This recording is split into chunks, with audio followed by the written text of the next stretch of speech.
Money at the beginning and money at the end is same.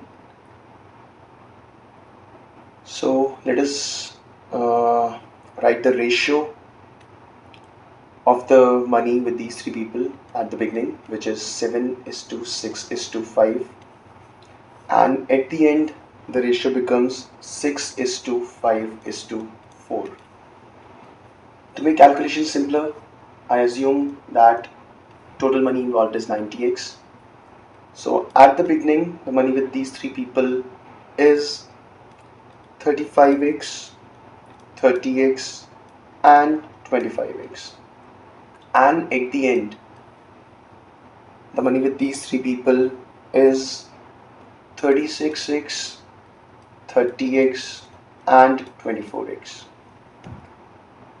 Now, if one of them won $12, it is clearly visible that it is the first person who has won $12.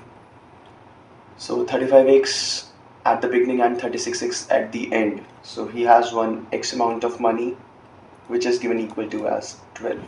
So we need to find out the money with him at the beginning, which is 35x, that is 420.